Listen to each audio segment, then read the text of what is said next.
కిరాక్ సీత ఎట్లా కనిపిస్తుంది? కిరాక్ సీత అంటే కొంచెం యాక్టివ్గా ఉన్నట్టే ఉంది కానీ కొంచెం యాక్టివ్గా లేదు. బట్ వాయిస్ మాత్రం రేస్ చేస్తుంది, ఇప్పుడిప్పుడే రేస్ చేస్తుంది. నిన్నంతా ఏం రేస్ చేయలేదు, ఎంతో ఉన్నా అంటే ఉన్నా అంది. తన పార్ట్నర్ మణికంఠతో ఎక్కువ సోదేసుకోవడం, ఇలాగే తను ఉన్న టైంలో అలా చేయడం జరిగింది. సో కొంచెం కిచెన్ రూమ్లో కూడా బాగానే యాక్టివ్గానే ఉంది, కిచెన్లో కూడా బాగానే చేసిన తన వరకు 100% ఇస్తుంది. బట్ ఇంకొంచెం ఇస్తుంటే బాగుంటుంది.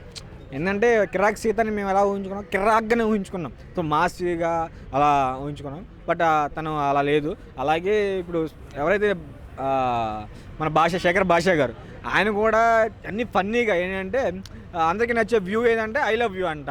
ఇదే చపాతి ఏం చేయాలి కర్రీలోకి, ఏం చేయాలంటే చపాతీ అంట. అంటే 6 పిల్లల భార్య అంట, చపాతీ అంట. అంటే పాతి పత్తి అంట, పత్తి. ఈ ఉల్లిపాయలు అంటే ఆనియన్ ఆనుకోను.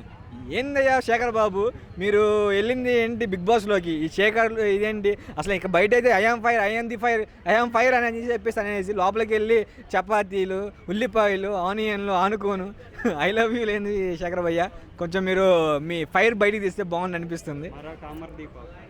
మరొక అమర్దీప్ అవుతాడో లేదో తెలియదు కానీ మరొక కామెడియన్ లాగా బిగ్ బాస్లో మిగిలిపోయేలాగా ఉన్నాడు. అదైతే కొంచెం కష్టంగా ఉంది తీసుకోవడం ఆయన్ని. ఇంకా ఎంత ఫైర్గా చూసి లోపలికి వెళ్ళిన తర్వాత అంత కామెడీగా. ఒకే ఒక విషయం కూడా అదే, సోనియాతో కొంచెం ఒక ఆరెంజ్ విషయం కూడా కొంచెం ఫైర్ అయ్యాడు. సో అది కూడా కరెక్టే, ఎందుకంటే ఆరెంజ్ అనేది పెద్ద మ్యాటర్ కాదు. చిన్న ఆడుకున్న గేమ్ ఖాళీగా ఉంటున్నాం లేక అది కూడా కరెక్ట్ కాదు. సోనియా ఎందుకు అలా ఆడుకున్నాం? ఫుడ్తో ఆడుకోవడం తప్పు, కానీ అది తినే రైస్తో ఆడుకుంటేనో కింద పడితే పనికి వచ్చేది కాదు. అలాంటి ఆడితే తప్పు. సో రైస్తో అది పెద్ద మ్యాటర్ కాదు. దాని మీద ఓవర్గా రియాక్ట్ అవ్వాల్సిన అవసరం లేదు. అది కూడా అక్కడ ఓవర్గా చేశారని చెప్పేసి అనిపిస్తుంది నాకు.